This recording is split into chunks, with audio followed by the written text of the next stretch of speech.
paling kalau diledekin gitu, baca buku mulu katanya, menjadi apa sih lu? Saya itu sebenarnya baca buku bukan dengan alasan saya itu ingin apa gitu ya. Saya hanya berpikir anak saya bertanya itu saya mampu menjawab. Itu sebenarnya yang sangat saya ingin. Kalau anak saya bertanya, saya ya kalau saya nggak mampu jawab ya saya sedih gitu. Bener sedih Pak. Kalau anak saya tanya soal ini, saya benar-benar sedih teh kalau saya nggak mampu. Seperti cahaya, ilmu menerangi hidupku dan kehidupan orang-orang di sekitarku. Ya, walau hanya terpisah puluhan kilometer dari ibu kota negeri, kampungku Dusunawit, Desa Kertarahayu, Kabupaten Bekasi bisa dibilang tertinggal. Listrik misalnya, jadi barang mewah bagi warga yang kebanyakan menggantungkan hidup sebagai buruh tani. Kondisi yang memicuku untuk bangkit. Meski tak tamat sekolah dasar, kini ku kelola sebuah usaha pertanian kolektif serta koperasi simpan pinjam untuk warga dusunku. Semua berkat kemauan kerasku untuk terus belajar dan belajar. Samudra ilmu memang bukan hanya milik mereka yang duduk di bangku sekolah. Ilmu hadir dimanapun, bahkan di tengah tandusnya alam raya seperti di desaku ini. Ya, nama saya Mimikana. Latar belakang saya seorang gadis dusun yang menikah di usia 16 tahun ya. Nah, pendidikan saya itu cuma kelas 2 SD. Ketika berhenti sekolah saya tidak bisa membaca juga menulis, nggak bisa, belum gitu. Tapi karena ada kemauan belajar ya alhamdulillah saya belajar. Terus juga ini belajar membaca, belajar nulis, belajar menghitung, akhirnya bisa itu. Nah, terus saya memang hobi membaca dari kecil itu ya. Setiap ada buku yang nganggur gitu ada bacanya. Yang paling kesel buat saya itu buku bacaan bahasa Inggris karena saya nggak ada yang bisa. Jadi kalau saya belajar membaca, itu saya jadi bisa melihat bahwa ya ini gitu, saya itu masih punya kemampuan untuk hal-hal yang lebih positif gitu.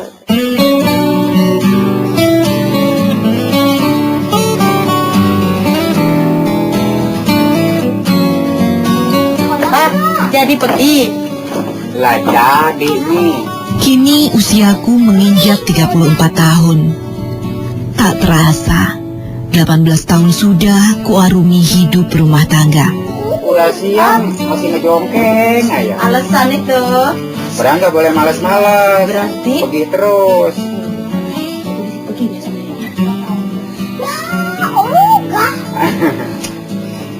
Nanti supaya hari sukses kan sering belajar masa depannya.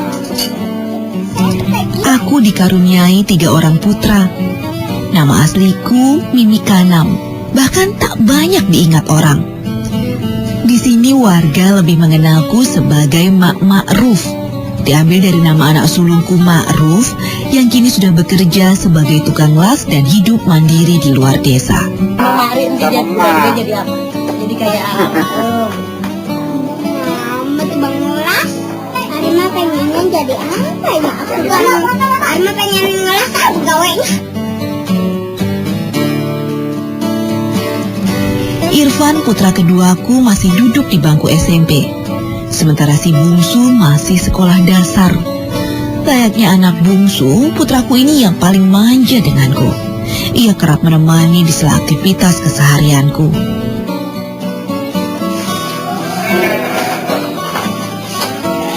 Min pergi. Abi mau ngantor.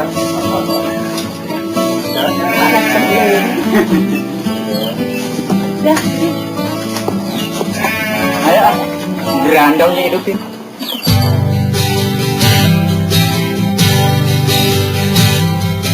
Aktivitas saya sehari-hari itu ini. Saya itu sebagai ibu rumah tangga ya, bangun itu dari subuh. Saya membersihkan rumah, mengurus anak, kadang yang antar anak sekolah kayak gitu. Terus kalau musim tanam padi ya saya turun ke sawah, tanam padi. Kalau musim gini ya, kalau pagi itu saya kalau selesai ngerapiin rumah ya cari rumput buat sapi. Jam 5-an saya baru pulang, biasanya jam 5-an sore baru pulang, masak gitu. Masak kadang-kadang sambil masak itu ganda, sambil ngajarin anak juga gitu. Hidup dari pendapatan suami yang hanya buruh serabutan memang jauh dari cukup. Itu pula yang membuatku tak mau berpangku tangan. Saya juga menjadi buruh tani dengan penghasilan yang sebenarnya sangat sedikit ya. Dari yang pemilik 5, kita 1 itu bekerjanya itu luar biasa, beratnya luar biasa teh. Dari pertama kita mencabut menanam dengan tenaga manual kan ya, tenaga kita itu. Kalau ada hasilnya kita dapat, kalau nggak ada hasilnya ya kita nggak dapat apa-apa. Kalau diperhitungkan dengan uang sebenarnya buruh tani ini, dari awal kita mencabut bibit itu ya sampai panen itu, tenaga kita itu nggak terbayar dari harga padi yang kita dapat. Tak cuma imbalan yang jauh dari sepadan.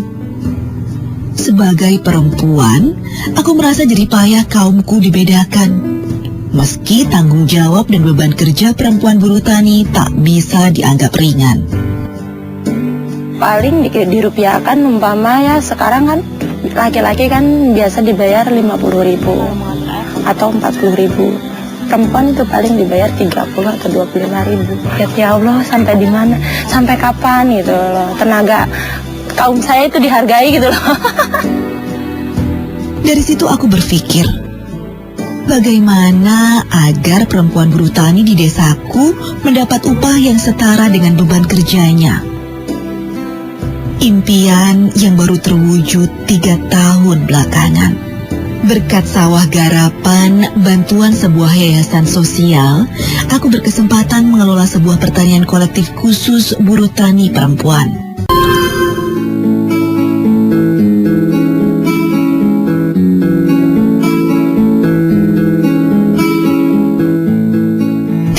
Sudah aku mengelola pertanian kolektif khusus buruh tani perempuan di tanah kelahiranku, Dusun Nawit, Kertarahayu, Bekasi. Kuawali dari memberanikan diri terjun dalam kelompok pertanian kolektif buruh tani laki-laki yang berdiri atas dukungan sebuah yayasan sosial. Sedikit demi sedikit, aku dibimbing merintis pertanian kolektif. Ide yang menarik minatku. Karena yang ku tahu, dengan bergabung dalam pertanian kolektif, setiap buruh tani mendapatkan upah yang adil. Nah kayak gini seumpama ya. Ya saya kan seumpama dapatnya tuh sekitar 1 kintal, 2 kintal umpama ya. Nah dicabut modal awalnya berapa gitu, umpama 1 jutaan lah umpama gitu ya modal. Nah sisanya itu sekitar setengah lah, 500-an gitu ya umpamanya nih 500-an gitu ya. Nah yang sisanya itu dana dapat 27,5 ya, terus dego 3,5, terus saya 3,5 kayak gitu. Nah sisanya dari persentase itu baru dibagi rata.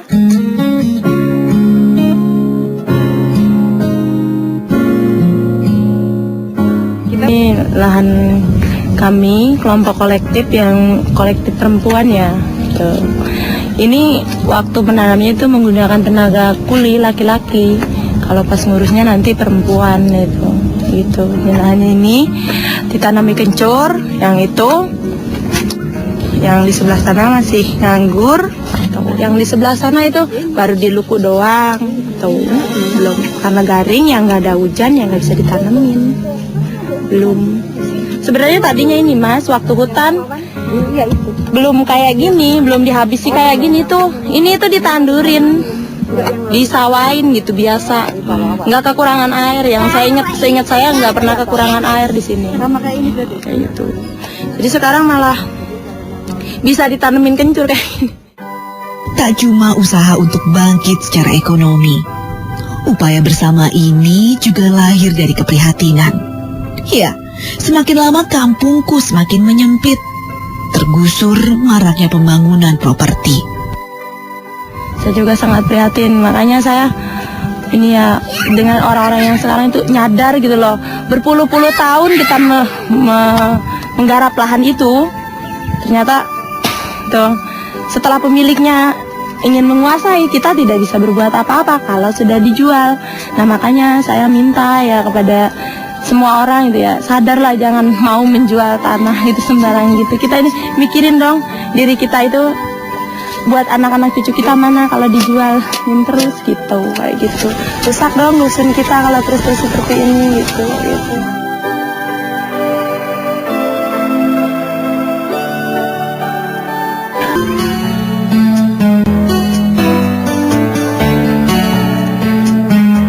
Masih ada tuh kasnya tuh. Setorannya berapa? Kalau Setorannya seminggu 20. Kalau mau ngambil 10 minggu 21.000. Kalau 10 minggu. Emang berapa minggu? Kalau mintanya 20 minggu, setornya itu 5.000. Buat banyak orang, bisa jadi yang kami lakukan ini hanya kumpul-kumpul layaknya arisan ibu-ibu biasa. Padahal, usaha yang kugagas sejak 2 tahun terakhir ini sebenarnya bentuk paling sederhana dari sebuah koperasi simpan pinjam. Saya tahu koperasi itu sebenarnya nggak sengaja. Awalnya saya mungut buku yang nggak berharga gitu ya. Saya mungut. Nah ternyata di situ ada buku koperasi, ada catatan koperasi lah intinya, catatan koperasi. Ya kayaknya waktu itu bukunya buku SD deh, buku SD. Kan suka ada pelajaran koperasi tuh di buku SD. Nah terus ya kalau bisa seperti ini ya, gue kayak bikin bank gitu loh, kayak bank gitu. Gue mungkin bisa apa enggak ya, mimpi waktu itu sebenarnya mimpi, saya bilang mimpi. Nggak mungkin lah perempuan tak berpendidikan seperti aku gitu dihargai buat hal ini, bisa seperti ini gitu loh, kayak gitu. Boleh dibilang karena ekonomi yang sangat lemah, orang seperti saya itu bicara apapun, walaupun pengetahuan saya mungkin lebih dari yang lain, itu boleh dibilang enggak ini gitu, enggak dihargai gitu loh. Walaupun saya ngomong ini apa juga ada di otak, sampai kayak gitu kan, diledek kayak gitu. Otak mah lebar, modal yang kagak ada gitu kan, kayak gitu kan orang. Namun aku tak peduli.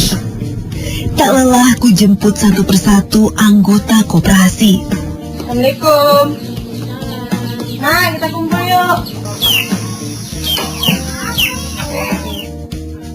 Ya pertama sih kumpul dulu. Ya awalnya kumpul. Nah, terus diperkenalkan koperasi. Ya awalnya sih emang capek jelasin ya. Kalau yang mengerti sih alhamdulillah ya. Kalau uang koperasi itu kita kalau udah terkumpul banyak, umpamanya 125.000, yang 100 kita pinjemin, yang 25.000 itu buat kas, sering gitu.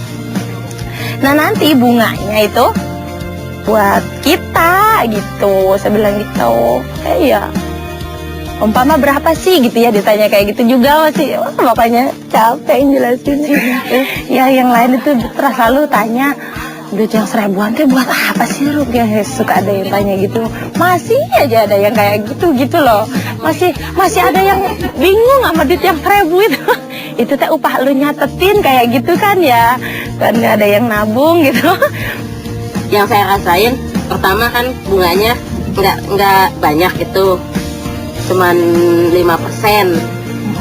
Terus ya karena itu kan bisa diambil di teman-teman gitu, nggak mesti sono sini gitu, jalan sono sini, enggak kan, kita tiap membutuhkan pasti ada di teman gitu, ada di makhluk gitu, ya udah kita ambil. Jadi menurut saya itu lebih gampang gitu. Nih maksud kita ini nggak buntu di tengah jalannya, nggak putus gitu maksudnya. Ya alhamdulillah ya, emang kita udah tahu manfaatnya, nginjem gampangan gitu ya. Kan kita mah tahu deh susah nginjem duit gocap ge. Iya susah. Tanpa ini mah ya kalau gitu. Ada borang mah emang benar. Nah ke depan kalau duit koperasi ini gede, udah gede, itu bagaimana kalau kita rencanakan buat modal usaha bareng-bareng? Ya syukur, baik begitu. Setuju ya. Nah, warung itu kita jaga bersama, gitu. Nanti keputusan itu mimpi saya sebenarnya, mimpi saya dari dulu kayak gitu.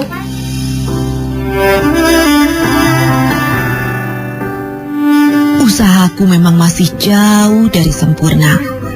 Namun aku percaya, langkah kecil kami hari ini lambat laun akan jadi penguat kaum tani dan warga dusunku di masa mendatang.